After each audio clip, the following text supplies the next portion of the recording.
buat setiap kami. Buat kami mengerti kami ada di dalam posisi di dalam Engkau yang begitu ajaib. Buat kami mengerti bahwa kami ada sebagai anak-anak Allah yang begitu luar biasa. Kami bukan orang-orang biasa, tapi kami orang-orang yang luar biasa. Karena Yesus yang ada di dalam hidup kami. Dan kami melakukan hal yang luar biasa karena Engkau mengurapi setiap kami. Makasih Tuhan. Biar roh hikmat, roh wahyu kerja buat setiap kami. Singkapkan mata yang terselubung. Biar telinga setiap kami boleh mendengar setiap kebenaran firman. Karena firman-Mu itu yang memberikan kami hidup. Zoe buat setiap kami. Kami tidak mengalami bios, tapi kami mengalami Zoe. Apa yang tidak pernah muncul, apa yang tidak pernah ada, saat kami terima firman-Mu, semuanya ada dan semuanya jadi. Makasih Tuhan. Dan kuasa perjanjian darah Yesus yang selalu ajaib, selalu luar biasa, kerja di dalam hati setiap kami. Bawa kebenaran firman tembusi setiap relung hati kami, bahkan masuk ke sel-sel kami, masuk ke seluruh pembuluh darah kami. Sehingga segenap hati, segenap sel kami berseru, oh firman-Mu ya dan amin. Terima kasih Tuhan, terima kasih. Biar semua yang siap dan haus akan firman Tuhan katakan, amin.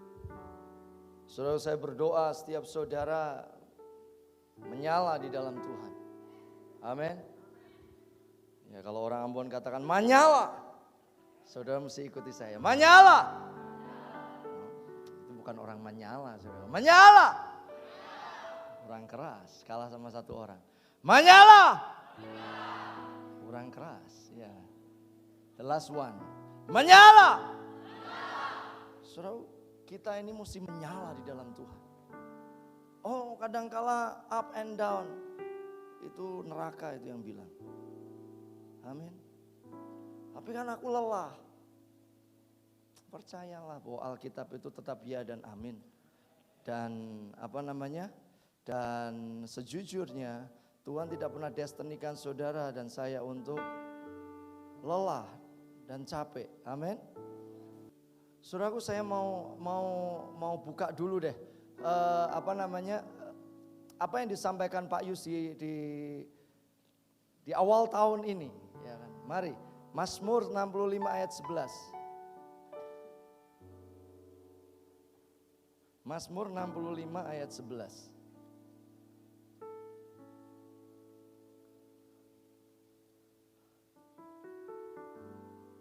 Mazmur 65 ayat yang ke-11. Oh ya, terima kasih Niko. Itu. Judul khotbah saya bukan ini, tapi judul khotbah yang dari tadi pagi adalah lahir dari Allah, kalahkan dunia. Katakan, lahir dari Allah, kalahkan dunia. Lahir dari Allah, kalahkan dunia. Ngomong sama sebelah kanan kiri saudara, kamu lahir dari Allah, kamu pasti kalahkan dunia. Amin. Siapa yang percaya bahwa saudara ditakdirkan menjadi penakluk dunia? Amin.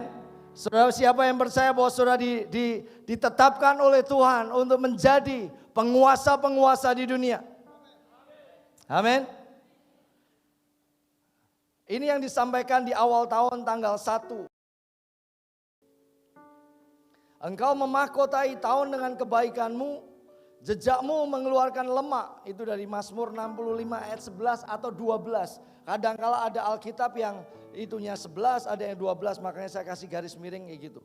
Yang kita tidak usah berdebat, tetapi intinya adalah ini firman yang disampaikan di awal tahun 2018. Saudaraku, belajar untuk sepakat dengan setiap firman yang disampaikan. Kita masih punya waktu sebulan untuk mengakses bahwa Tuhan akan memahkotai tahun saudara dengan kebaikan Tuhan. Jejak-jejak Tuhan itu mengeluarkan lemak buat setiap saudara.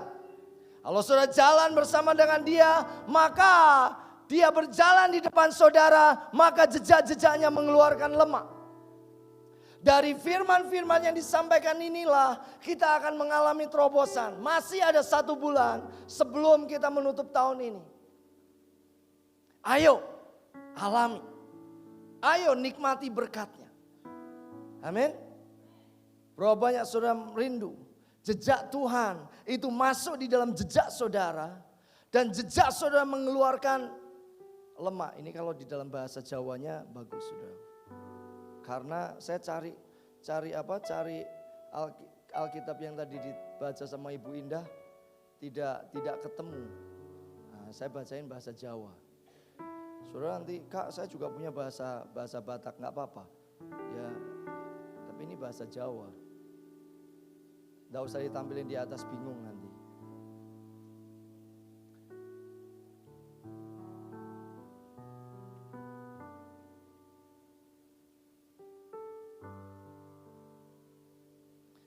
Mazmur 65 ayat yang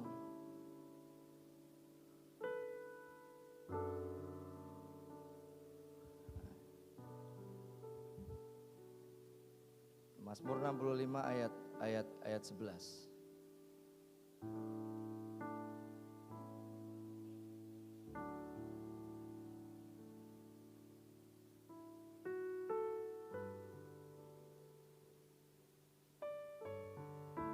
Ini ya.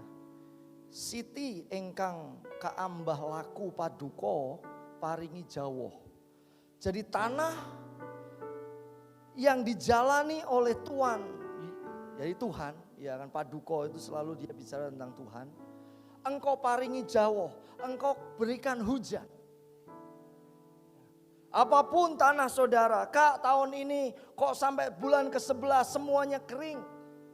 Belajar percaya bahwa kalau Tuhan itu yang berjalan di depan kita, maka hujan itu pasti akan datang. Elia 3,5 tahun ngelihat yang namanya tidak ada hujan. Tetapi hari itu awan setapak itu dia alami. Awan setapak dia alami 3,5 tahun tidak hujan. Tetapi di satu hari tiba-tiba muncul hujan lebat. Bagi Tuhan itu mudah. Yang kadang kala susah adalah kita tidak sepakat dengan firman yang disampaikan itu. Amin.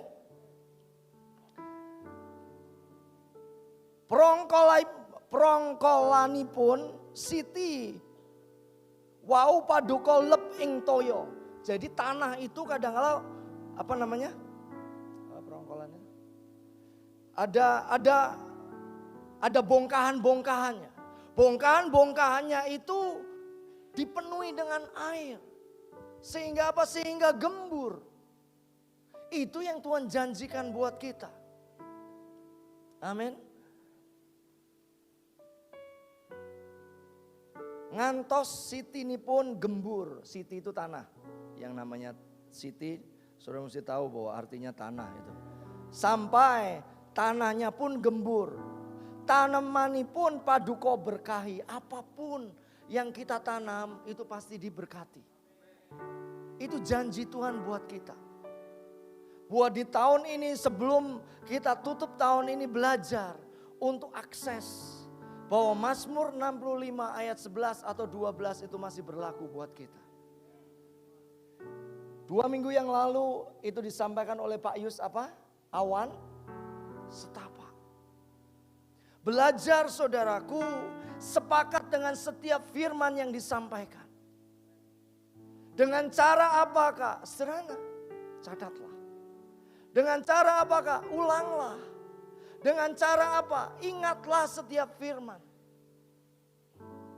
Hari kemarin saya perjalanan dari Ambon ke Jogja karena di sana ada Young Ambon Worship JAW. Itu ibadah buka tahun untuk Pulau Ambon dengan pemerintah kota. Dan saudara mesti tahu kenapa saya ke sana, karena bagaimanapun Young Ambon Worship adalah anak dari Worship Revolution Night yang 2017 kita lakukan di Ambon. Lalu terjadi sebuah gelombang yang ajaib. Sejujurnya itu gelombang yang membuat iri, bukan cuma Jogja tapi seluruh Indonesia. Tidak pernah ada kesatuan tubuh Kristus yang serial Ambon hari-hari ini. Saudara boleh mention mana, saya bisa buktikan bahwa semuanya tidak ada yang melebihi Ambon. Truly. Dan itu lahir dari doa-doa saudara. itu lahir. Dan saya berdoa betul itu menyapu Indonesia, bahkan menyapu Jogja, dan kita bisa bawa ke seluruh Indonesia. Saudaraku, udah waktu kemarin saya pulang, ada satu chat di grup, ya kan, di grup saya baca. Itu salah satu anak Komsel yang saya dengan Kak Pauline pimpin, yaitu Judah Community. Ibunya sakit. Hari itu saya memang sangat padat karena saya mau pergi. Sedangkan kalender itu harus deadline, kejar semuanya. Saya mau tunggu dulu. Saya mesti tunggu desainer datang, saya mesti serahkan, setelah itu kita baru pergi ke rumah sakit. Saya berangkat, ya kan, saya berangkat ke rumah sakit setelah saya kasih semua kerjaan. Mesti mengerjakan ini, kerjakan ini. Saya di rumah sakit tidak boleh masuk karena itu ada di ruang IGD, ya kan. Ruang IGD ditempelin semuanya lah. Lalu saya ketemu dengan adik ibu yang sakit ini, jemaat juga, itu jemaat di Godean. Nah, anaknya itu anak komsel kami berdua. Awalnya kita ketemu tapi kan belum boleh masuk. Akhirnya singkat cerita boleh masuk. Saudara, pada waktu saya duduk, saya lihat itu. Saya tahulah itu denyut jantung berapa itu kan saya tahu. Kok angka 29 kadang hilang, 29 dan 20, 29 tidak pernah nembus ke atas, nembusnya ke bawah. Saya pegang tangannya, dingin. Ada iman? Sejujurnya enggak ada. Saya pegang dingin. Saya di mobil saya ngomong sama Kak Pauline, itu tangan udah dingin. Benar-benar dingin. Saya tanya sama Roh Kudus, saya mau berdoa. Doanya apa? Awan setapak. Mau ketawa, enggak mau ketawa. Tetapi saya munculnya awan setapak. Saudaraku, saya mau ajari saudara. Saya mau ajari saudara. Jangan pernah kesampingkan. Jangan pernah anggap remeh semua firman yang disampaikan oleh siapapun. Mulai dari di Komsel, mulai dari saudara ada orang yang share, mulai ada orang yang lakukan, yang share dimanapun, khotbah minggu, waktu penyembahan, waktu apapun. Jangan pernah kesampingkan. Siapa tahu di situ ada suara Tuhan yang ajaib. Dan pada waktu saya dengar itu, saya cuma ngomong, biar blessing, awan setapak turun dalam nama Yesus. Langsung anget, saya berharapnya seperti itu. Tetap adem Tuhan, tetap dingin itu tangan. Panas kok tidak, saya alirkan hawa panas di tangan saya. Tetap dingin aja itu, ibu itu. Cuma saya tidak sepakat dengan firman. Saya mau Tuhan, udah awan setapak dah.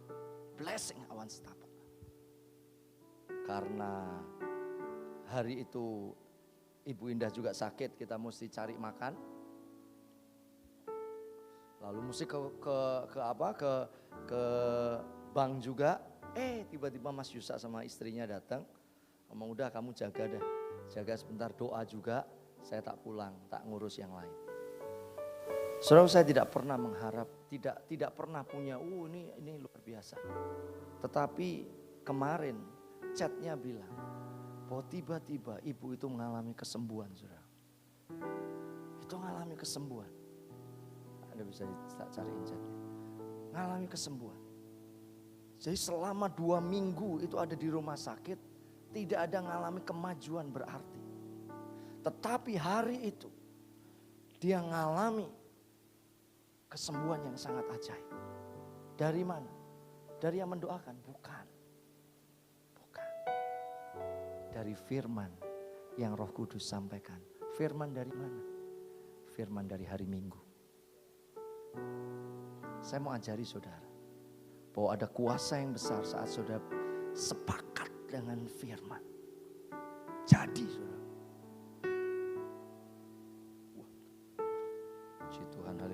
kecil sekali ya. Maafkan, saya mesti turunkan kacamata. Setelah 4 minggu dirawat di rumah sakit, akhirnya mama saya hari ini bisa keluar dari rumah sakit. Bahkan dokter suster pun mengaku kemajuan mama saya begitu cepat.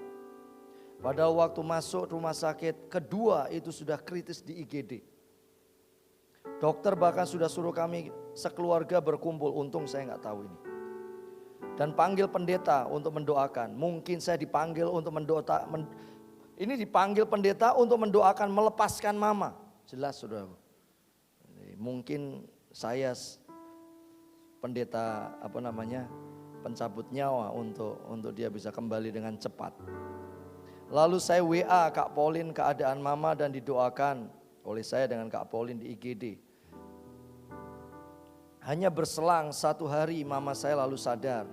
Besoknya bisa buka mata dengan baik. Besoknya lagi bisa bilang minta makan. Wih, luar biasa saudaraku. Dan seterusnya bisa ngobrol walaupun masih tersendat-sendat. Ajaib yang Tuhan buat. Ini adalah mujizat kedua yang dialami mama saya. Ya, jadi mama saya sudah divonis tidak akan bisa bicara, juga lumpuh tubuh bagian kanan. Karena setelah di-scan gulanya sudah menyerang otak kiri. Tapi yang Tuhan kerjakan di luar vonis dokter, mama bisa bicara. Bahkan tangan sampai kaki mama tetap bisa gerak. Hanya saja mungkin karena tidak makan apa-apa selama 4 minggu mama lemah. Tetapi kalau tidur buat bolak-balik kiri kanan sangat bisa. Tuhan Yesus ajaib. Amin. Amin. Amin. Saudaraku, itu dari blessing khotbah hari Minggu. Kalau di kelompok di grup staff saya sampaikan. Mungkin bisa dicarikan. Di kelompok di grup staff saya bagikan bahwa ini kesaksian dari Silia. Tapi ini kesaksian dari saya yang mendoakan. Dan hari itu saya hanya mendoakan dengan bekal awan setapak. Apa hubungannya dengan kesembuhan? Gak ada saudaraku. Gak ada. Ini dari sisi saya yang mendoakan. Saya juga punya kesaksian. Pas saya pegang tangan ibu dari Lia, sejujurnya sudah dingin. Denyut nadi berkisar 29. Kadang-kadang muncul, kadang-kadang tidak. Lalu saya tanya sama Tuhan dan saya harus doakan apa? Jelas sekali saya dengar tentang kuasa awan setapak. Itu firman selama 2 minggu diulang, baik tanggal 18 November maupun 25 November. Saya hanya doakan berkat awan setapak turun, membawa pemulihan dan kesehatan serta darah Yesus mengalir dari ujung rambut sampai ujung kaki. Saya tidak pernah menyangka kalau dampaknya begitu ajaib dengan melihat kondisinya. Namun saya diteguhkan bahwa saat kita sepakat dengan apa yang disampaikan di hari Minggu, maka keajaiban akan menyerbu kita dari surga. Kesembuhan, terobosan, kemenangan dan keajaiban pasti terjadi di dalam hidup kita. Dan sejujurnya itu adalah mujizat ketiga dari yang saya alami perihal awan setapak selama 2 minggu. Orang tidak pernah tahu, setelah baca ini baru tahu. Tapi saya mau bersaksi. Kita paksa satu kelompok dan harus katakan ya. Nanti minta ceritain Bu Pauline. Paksa tiap malam. Dan akhirnya ya. Oke, kita urus. Itu mujizat awan setapak. Dan yang terakhir, yang ketiga adalah kemarin. Yang saya mau bagikan apa? Sebelum saya masuk di firman. Setiap firman apapun itu punya kuasa. Dan setiap firman apapun yang disampaikan itu mencari seseorang. Mencari seseorang yang mau katakan, aku gak mau firman itu gugur. Aku mau firman itu digenapi dalam hidupku. Pilihannya sederhana. Ya, amin, jadi dalam hidupku. Amin itu kan katakan, arti dari amin itu kan ya dan jadi dalam hidupku. Belajar saudara. Kalau hidup saudara mau mengalami banyak terobosan, belajar akses setiap firman yang disampaikan. Mulai apa yang disampaikan di komunitas sel, karena yang disampaikan di komunitas sel, yang disampaikan di ibadah raya Minggu. Tangkap, aminkan. Pasti saudara akan mengalami terobosan. Cepat atau lambat, saudara akan lihat keajaiban. Amin. Amin. Karena itu saya mengajak, karena itu saya mendorong, belajar mencatat. Belajar. Karena dari satu firman yang ajaib, itu akan membawa keajaiban di dalam hidup setiap kita. Amin. Mari kita lanjutkan. Ini baru khotbah yang saya mau sampaikan. 1 Yohanes 5 ayat yang keempat. Ini rema yang saya bagikan beberapa hari. Saya kaget pada waktu Pak Yus pagi tadi beliau sampaikan ini. Sebab semua yang lahir dari Allah mengalahkan dunia. Yang percaya katakan amin. Siapa yang lahir dari Allah? Yang yakin dong. Siapa yang lahir dari Allah? Ya kan, saudara ngomong secara kanan kiri, kamu lahir dari Allah. Amin. Dan inilah kemenangan yang mengalahkan dunia, iman kita. Setiap orang yang percaya, siapa sebenarnya yang lahir dari Allah? Setiap orang yang percaya bahwa Yesus adalah Kristus, lahir dari Allah. Amin. Setiap saudara pada waktu saudara percaya kepada Yesus sebagai satu-satunya Tuhan dan Juru Selamat, saudara lahir dari Allah dan saudara ditetapkan untuk mengalahkan dunia. Pada waktu saudara kali pertama percaya kepada Yesus dan benih ilahi itu ada di dalam hidup saudara, maka segenap potensi keilahian dari Kristus itu ada di dalam hidup setiap saudara. Untuk saudara menjadi anak-anak Allah dan disebut saudara lahir dari Allah. Amin. Semua orang yang percaya kepada Tuhan Yesus sebagai Tuhan dan Juru Selamat, maka orang itu lahir dari Allah dan kita pasti akan kalahkan dunia. Apa yang kita mesti kalahkan? Dunia itu berbicara tentang segala macam kemiskinan, segala macam keterikatan, segala macam percideraan, segala macam yang buruk, segala macam kesusahan, segala macam ketakutan, segala macam pertengkaran, bahkan segala macam dosa, dan daftar ini bisa berlanjut. Tuhan katakan bahwa setiap saudara ditakdirkan untuk mengalahkan semuanya itu. Karena saudara dan saya lahir dari Tuhan. Pada waktu saudara percaya kepada Yesus, maka saudara mesti percaya bahwa semua kemiskinan, semua kebodohan, semua kutuk kegagalan, semua kutuk perceraian itu sudah selesai. Tetapi kadangkala kenapa kok kita kadangkala masih jatuh bangun? Karena kita tidak mengerti siapa kita di dalam Kristus. Kalau saudara mengerti siapa saudara di dalam Kristus, bahwa saudara lahir dari Allah, maka saudara tidak akan pernah menyentuh dosa lagi. Amin. Karena benih untuk saudara tidak berbuat dosa itu ada di dalam hidup saudara. Dan itu yang memampukan saudara untuk hidup benar dan hidup kudus. Tuhan katakan bahwa kita akan kalahkan dunia.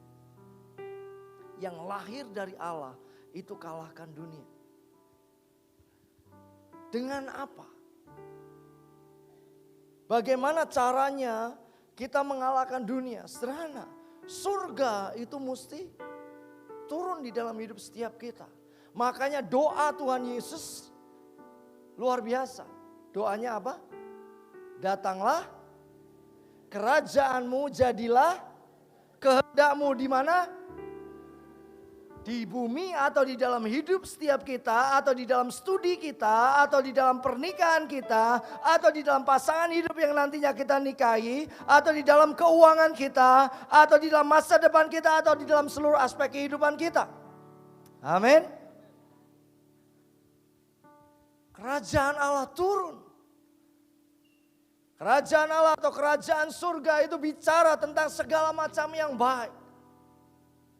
Sudah bisa baca di Kolose pasal yang 4 ayat Kolose 4 ayat ke-8. Segala yang mulia, segala yang indah, segala macam yang indah, segala macam yang sedap didengar, segala macam yang patut dipuji, segala macam yang disebut kebajikan, segala macam yang sempurna, bahkan segala macam berkat itu yang mesti jadi dalam hidup setiap kita.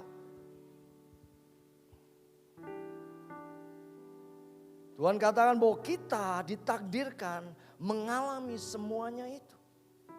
Nah pertanyaannya gimana caranya yang di satu sisi itu kita kalahkan itu, di satu sisi kita mengalami ini. Ada satu hal yang kita bisa akses, yaitu iman. Pertanyaannya, iman seperti apa? Iman seperti apa? Di mana sakit penyakit, di mana keburukan itu tiba-tiba dibatalkan dan dihancurkan dengan kuasa dari surga sehingga kesembuhan itu bisa terjadi. Kita mesti belajar. Pertanyaannya, iman seperti apa yang kalahkan dunia? Kita mesti belajar dari satu pribadi, yaitu iman dari perwira Kapernaum. Mari kita lihat Lukas pasal yang ke-10. Kita akan baca. Kok Lukas pasal yang ke-10? Bukan kayaknya ya. Lukas pasal yang ke-7 apa ya? Lukas pasal yang ke-7 bukan yang ke-10. Lukas pasal yang ke-7 ayat 1 sampai 10. Lukas pasal yang ke-7 ayat 1 sampai 10. Saya akan bacakan. Ini kebenaran yang luar biasa. Yesus menyembuhkan hamba seorang perwira di Kapernaum. Setelah Yesus selesai berbicara di depan orang banyak, masuklah ia ke Kapernaum. Kapernaum itu artinya the place of comfort. Tempat yang nyaman sebenarnya. Di situ ada seorang perwira yang mempunyai seorang hamba yang sangat dihargainya. Sebelum saya lanjutkan, saudara dan saya mesti belajar untuk menjadi seorang hamba yang seperti ini. Apapun yang dipercayakan buat saudara, belajar menjadi seorang hamba sampai oleh tuan-tuan yang ada di atas saudara, saudara sangat dihargai. Amin. Belajar saudara, belajar. Tanggal 7 nanti ada Christmas Youth Life Concert. Saudara pegang tanggung jawab apapun, belajar untuk menjadi hamba yang setia. Belajar untuk kerjakan dengan terbaik. Belajar, mungkin itu bagian kecil, mungkin itu bagian yang tidak dilihat orang, tetapi belajar lakukan dengan desire, dengan roh yang menyala-nyala. Mungkin saudara cuma menyapa, greetings, kasih salam buat banyak orang yang datang. Kak, tetapi tidak ada banyak orang yang lihat. Tetapi senyuman saudara bisa menyembuhkan banyak orang. Belajar lakukan dengan kuat. Sampai surga katakan dan surga berhenti untuk mendengar dan melihat bahwa ada seorang hamba yang sangat dihargai. Amin. Apapun. Belajar, dipercaya. Baru dipercaya segitu belajar. Lakukan yang terbaik. Lakukan yang terbaik. Sudah dipercaya di dalam komunitas sel untuk sharing firman, belajar persiapkan dengan baik. Saudara, saya tidak pernah mengharapkan bahwa saya akan menyampaikan firman di Young Ambon Worship. Enggak ada. Tidak ada sama sekali. Saya datang karena itu anak dari Worship Revolution Night. Detik di mana saya selesai 10 November saya langsung ketemu dengan Pak Yus. Saya mohon untuk bisa izin berangkat di Young Ambon Worship. Kamu diundang? Iya. Harusnya berdua, cuman karena anak-anak ujian, tadi Kak Pauline mesti dampingi yang ujian, saya yang berangkat. Tidak pernah terbersit sedikit pun. Karena saya ngerti bahwa saya mau datang saja. Memberikan dukungan. Yang saya bisa lakukan kalau ada hujan, saya tangking hujan dan hujan harus menyingkir. Dan betul hari itu gelap gulita. Saya turun, loh ini kan musim panas di Ambon, kok bisa gelap gulita? Saya dijemput, lalu Bapak Gembala itu di gereja, saya diantar ke penginapan. Saya berdoa sama sopir yang antar, yuk kita doa untuk hujan. Lagu pertama saya duduk, karena saya duduk di paling depan, gerimis loh. Saya sudah berdoa dan hujan mesti menyingkir sekarang. Tidak boleh ada hujan sedikit. Sampai selesai bulan purnama. Sampai selesai bulan purnama. Saya tidak pernah membayangkan bahwa saya akan sampaikan firman. Tetapi di mobil itu Bapak Gembala katakan, Mas Budi sampaikan. kata-kata penutup profetik buat Natal buka di Ambon. Saya cuma tanya di mobil itu, saya mesti sampaikan apa Tuhan? Saya nggak persiapan. Muncul satu nama, oke? Terus saya tanya sampai saya mandi dan lain sebagainya. Akhirnya saya sampaikan. Saudara belajar. Kalau saudara belajar setia seperti hambanya. Saya percaya sih, kesembuhan yang dia alami itu karena dia sebagai hamba yang dihargai. Ya, hamba itu sedang sakit keras dan hampir mati. Jadi kalau saudara dipercaya, belajar jadi hamba ini. Bisa diandalkan. Jangan dikasih tanggung jawab lalu tiba-tiba udah jadi belum? Gak tahu. Wah, itu tidak bisa diandalkan. Orang tua saudara suruh saudara kuliah di tempat ini. Belajar bisa diandalkan. Gak usah dicek via video call. Waktunya ujian sudah belajar ya belajar. That's all. Itu namanya bisa diandalkan. Tidak membuat was-was. Itu hamba yang dicintai, yang dihargai. Ketika perwira itu mendengar tentang Yesus, ia menyuruh beberapa orang tua-tua Yahudi kepadanya untuk meminta supaya ia datang dan menyembuhkan hambanya. Yang kedua yang saudara dan saya mesti belajar adalah apa yang saudara dengar tentang Yesus. Yesus seperti apa yang saudara dengar hari-hari ini. Kalau saudara mau mengalami iman yang besar, kalau saudara mau mengalami iman yang ajaib, Yesus seperti apa yang saudara dengar? Yesus yang mati atau Yesus yang hidup? Yesus yang membangkitkan orang mati atau Yesus yang membiarkan orang mati tetap mati? Perempuan yang 12 tahun sakit pendarahan, dia mengerti bahwa dia habiskan semuanya. Tetapi mujizat datang saat dia mendengar tentang Yesus. Apa yang saudara dengar tentang Yesus? Itu menentukan. Saudara akan berjalan di dalam iman yang mengubahkan banyak orang atau tidak. Yang pertama, kalau saudara mau punya iman yang besar, perbaiki apa yang saudara dengar. Perbaiki apa yang saudara dengar. Kalau saudara dengar hoak, saudara akan sampaikan hoak. Tapi kalau saudara dengarkan kebenaran bahwa Yesus adalah penyembuh, maka saudara akan percaya bahwa hidupku pun akan dipakai untuk menyembuhkan banyak orang. Perwira Kapernaum itu mendengar berita tentang Yesus. Oh, Yesus yang menyembuhkan. Yesus dari Nazaret. Yesus yang begitu ajaib yang aku sudah dengar. Aku mau punya iman yang luar biasa. Karena itu belajar, dengarkan tentang Yesus. Amin. Kenapa perempuan yang sakit pendarahan dia menjadi satu-satunya wanita yang bisa yang mengalami kesembuhan? Itu kan umpel-umpelan. Kayak Pak Jokowi itu loh. Semua berdesak-desakan. Ya kan, mungkin zaman sekarang kalau Yesus hidup selfie, ya kan. Ada kemungkinan, nggak ngerti juga. Ya, hari itu kan tidak ada handphone. Mereka berdesak-desak, tetapi cuma satu saja yang mengalirkan kuasa dan itu membawa kesembuhan.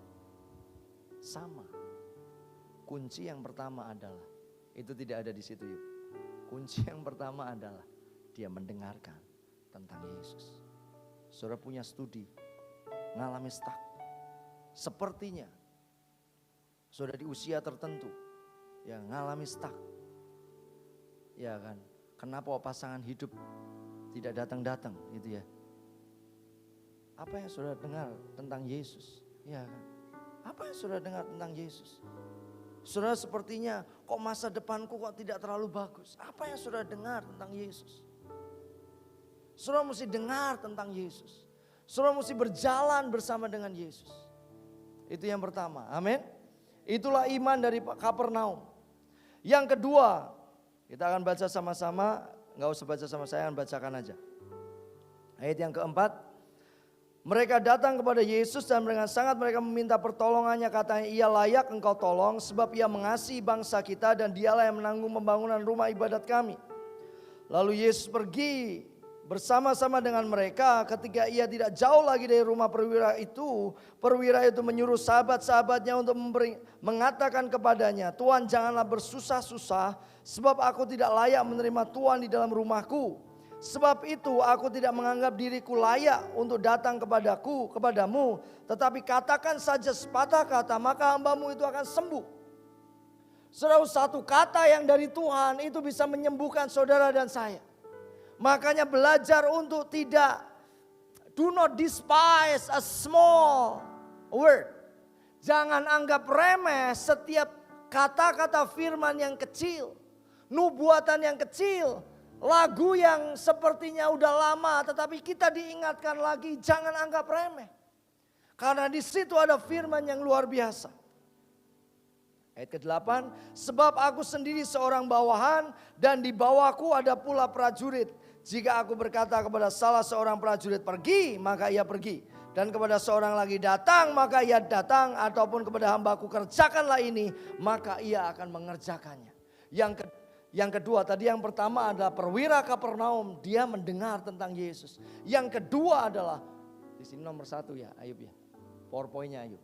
Dia tempatkan hidupnya di bawah otoritas Tuhan Yesus.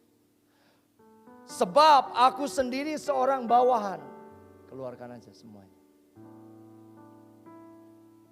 Sebab aku sendiri seorang bawahan. Di bawahku ada pula prajurit. Jika aku berkata kepada salah seorang prajurit itu pergi, maka ia pergi. Dan kepada seorang lagi datang, maka ia akan datang. Ataupun kepada hambaku kerjakanlah ini, maka ia mengerjakannya. Saudaraku, prinsip apa yang kita pelajari hari ini? Kalau di dalam bahasa Indonesianya tidak begitu jelas. Tetapi kalau di dalam bahasa Inggrisnya, saudara akan mendapatkan gambaran yang menarik. For I also a man placed under authority. Atau under exousia. Saudaraku, kalau saudara ngerti prinsip ini, saudara akan menjadi orang-orang muda yang punya iman mengalahkan dunia.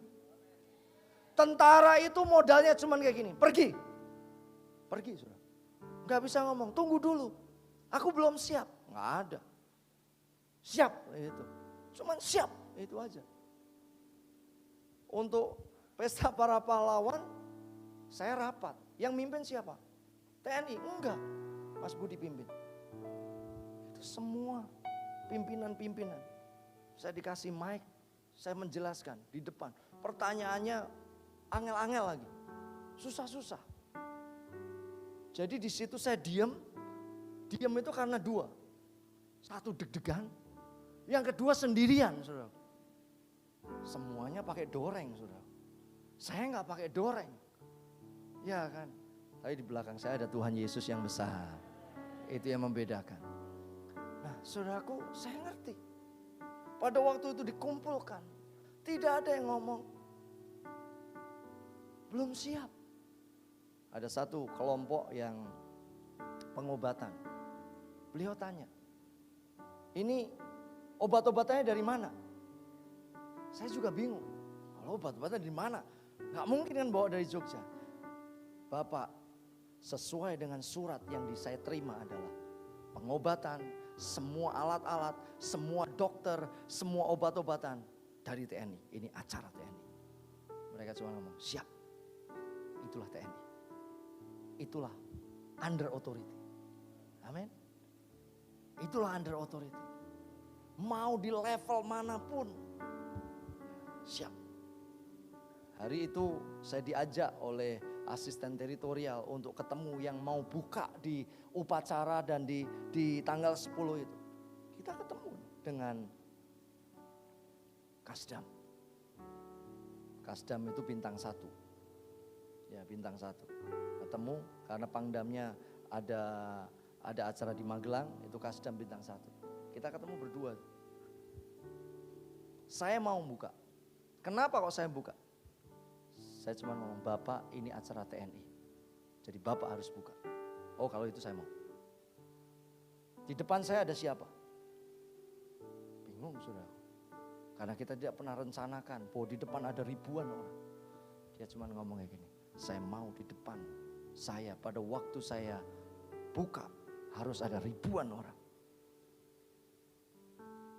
Sebelah saya itu asisten teritorial, kolonel sudah. Dia tidak bisa ngomong, gimana caranya Pak? Dia cuma ngomong, siap. Itu aja, siap. Saya ngomong, saya senang juga. Oh saya senang. Gara-gara itu tuh saya senang. Karena kita punya kekuatan untuk memaksa sekolah harus datang. Itu Evan senang sekali itu. Mana Evan? Itu tertawa itu. Wah mantap Kak, itu sekolah-sekolah yang ngejek kita, nggak mau terlibat, kasih surat lagi harus datang. Karena jenderalnya bilang harus datang. Tetapi saya lihat sebuah kultur, sebuah prinsip under authority. Kolonel, jenderal satu bilang, saya mau buka di depan saya. Itu harus ada ribuan. Jadikan itu jadi. Harus ada. Mereka gak ngomong kayak gini, gimana caranya ya. Gak bisa, keluar ruangan langsung rapat ke bawah lagi. Kumpulin let call-nya. Gimana ini? Kita gak pernah punya rencana kayak gini. Oke, keluarkan surat, sekarang juga surat-surat. Gak bisa besok, karena kita dikejar waktu. Keluarkan surat, sekarang juga. Kirim pesuruh-pesuruh cepat. Itu kalau kata Alkitab. Kirim pesuruh-pesuruh cepat, masuk ke sekolah-sekolah. Sekolah-sekolah ditelepon, harus kirimkan minimal 100 orang. Saudara pada waktu menempatkan hidup saudara under Jesus authority. Saudara menjadi orang yang akan punya kuasa yang ajaib. Iman yang mengalahkan dunia itu adalah iman di mana kita menempatkan di bawah otoritas Tuhan Yesus. Kalau Tuhan Yesus saja bisa menghentikan orang yang sakit, berarti kalau kita tempatkan diri kita di bawah tudung otoritas Tuhan Yesus, kita juga akan lihat kuasa yang sama itu juga terjadi dalam hidup setiap kita. Amin. Ini prinsip penting saudaraku. Prinsip otoritas itu yang saya pelajari ada 7 prinsip dasar kehidupan. Ya mungkin tahun depan lah ya kita buat camp ya. Budi Pras ya. Jadi 7 prinsip kehidupan. Ada hati nurani, ada yang lainnya. Dari ketujuh-tujuhnya yang terpenting itu prinsip otoritas. Kenapa?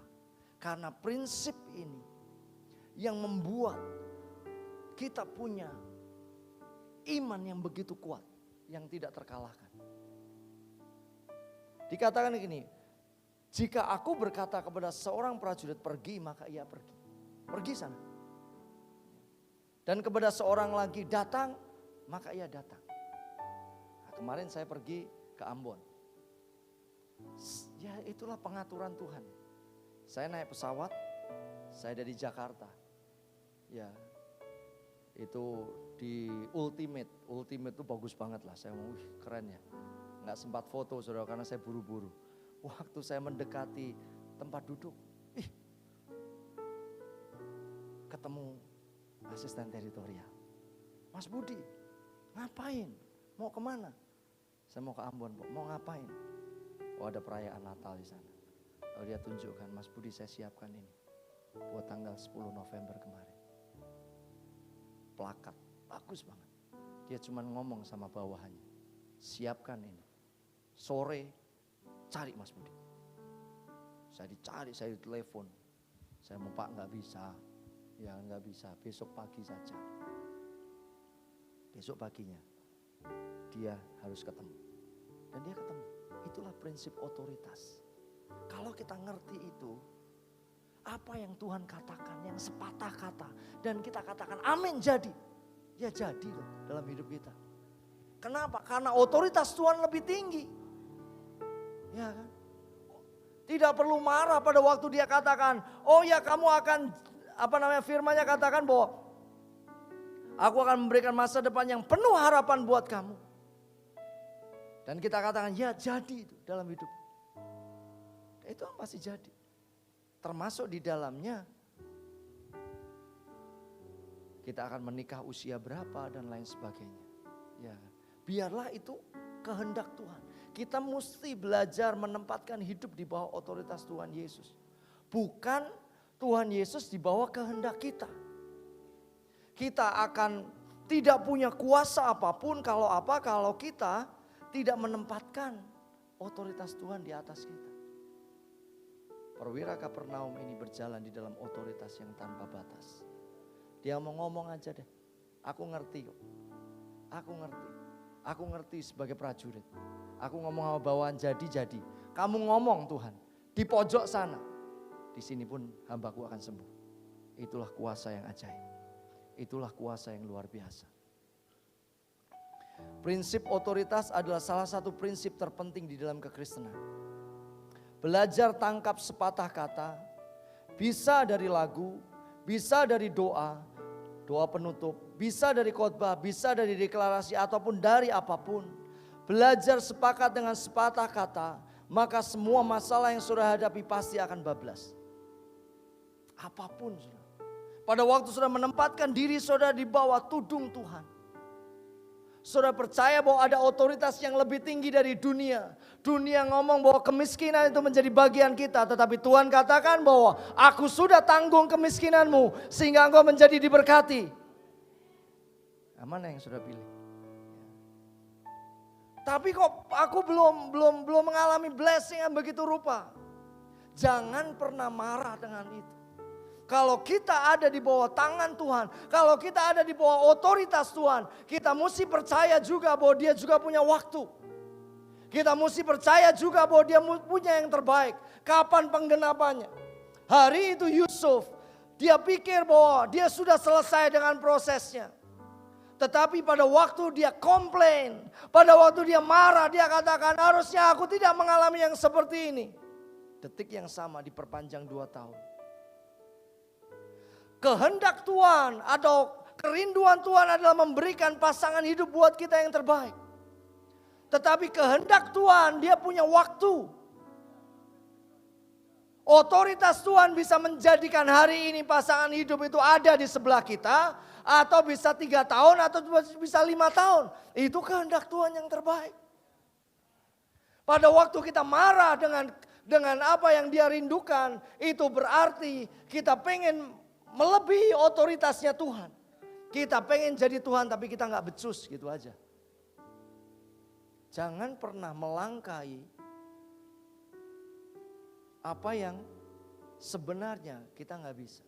Dia lebih tahu. Dia lebih tahu. Saya mendapatkan pasangan hidup di usia 23. Dan saya dengar jelas. Kakak menikah umur 30. Kalau digondol orang gimana? Ya, hitung-hitung perjalanan iman. Loh ya kan? Kalau diambil orang gimana? Ya hitung-hitung perjalanan iman lah 7 tahun. Pasti diganti, ya kan? Kerja buat Tuhan, selalu manis, ya kan? Yakub 7 tahun dapat Lea itu kan, tapi akhirnya dia dapat Rahel. Loh ya, saya izinkan bahwa dia menjadi Tuhan. Dia menjadi Tuhan, dia punya otoritas. Dan perwira Kapernaum itu mengerti. Akhirnya dia ngalami yang namanya mujizat. Kenapa? Karena dia tundukkan hidupnya di bawah otoritas dari Tuhan. Jangan pernah komplain. Ada kehendak Tuhan, ada rancangan Tuhan yang belum terjadi di dalam hidup setiap kita. Jangan pernah marah dan jangan pernah mempertanyakan. Ya, jangan pernah. Kenapa? Karena detik di mana kita mempertanyakan, kita sedang menganggap bahwa kita lebih tinggi dibandingkan Tuhan. Itu yang kedua. Kalau saudara mau hidup punya iman yang mengalahkan dunia, yang kedua adalah tempatkan hidup saudara di bawah otoritas Tuhan Yesus. Prinsip otoritas bicara seperti ini. Perwira Kapernaum mengerti bahwa Yesus adalah Tuhan dan Dia adalah hamba. Dia Tuhan. Kalau Dia Tuhan, Dia tahu yang terbaik. Amin. Kalau Dia Tuhan, Dia tahu pasangan hidup yang terbaik buat Willy. Dia tahu yang terbaik. Tanpa Willy bergerilya, ya kan? Tanpa Willy taruh DP di story, aku sendiri siapa yang mau sama aku. Dia tahu yang terbaik. Amin. Amin, saudaraku. Loh ya kan, mengerti bahwa Yesus adalah Tuhan dan dia adalah hamba. Kalau dia adalah hamba, dia juga mesti percaya bahwa dia juga punya waktu. Kita nggak bisa mempercepat, kita nggak bisa memperlambat. Ya kan. Makanya penting untuk kita jaga yang di sini. Jaga yang di sini. Jangan complaining terhadap apapun yang dia izinkan itu terjadi. Amin, Miss Olive? Amin. Ya. Tempatkan diri kita di bawah kendali Tuhan Yesus kita. Tempatkanlah di bawah otoritas. Maka iman yang mengalahkan dunia ada di bawah kita. Amin. Amin. Itu yang kedua. Yang terakhir, yang ketiga. Saat kita tempatkan diri kita di bawah otoritas Tuhan, maka selalu yang ilahi itu datang di dalam hidup setiap kita. Di waktunya Dia. Ya. Mari kita lihat Lukas pasal yang ke-7, karena itu di sini enggak ada. Lukas pasal yang ke-7.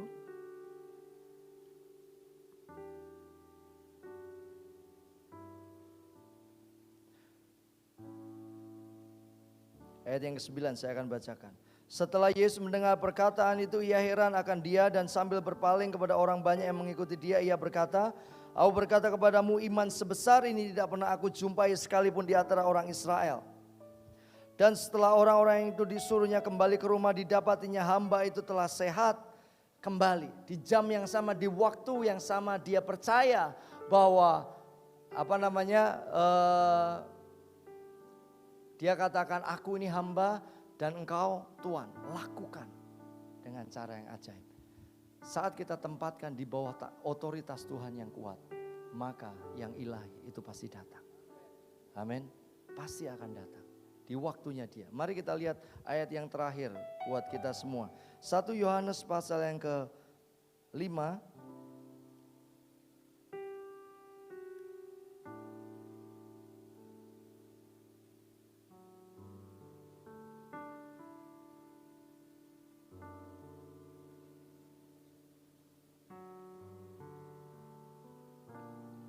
Ayat 14 sampai 15. 1 Yohanes pasal 5 ayat 14 sampai 15.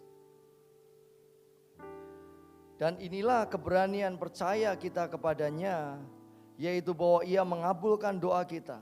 Mengabulkannya apa? Jikalau kita meminta sesuatu kepadanya menurut kehendaknya. Saudara, kalau kita menempatkan diri kita di bawah otoritas Tuhan, di bawah tangan Tuhan yang kuat, kita mesti belajar percaya. Jangan takut berdoa, tetapi berdoa meminta sesuai dengan kehendak Tuhan. Sehingga pada waktu kita meminta sesuai dengan kehendak Tuhan, maka Dia akan genapkan sesuai dengan waktu, cara, dan semua penetapan yang Dia berikan. Ayat yang ke-15, dan jikalau kita tahu bahwa Ia mengabulkan apa saja yang kita minta, maka kita juga tahu bahwa kita telah memperoleh segala sesuatu yang telah kita minta kepadanya. Amin. Saudara lahir dari Tuhan, saudara percaya kepada Yesus, karena itu saudara lahir dari Allah. Ada benih yang ada di dalam hidup saudara. Dan yang mengalahkan dunia adalah iman saudara.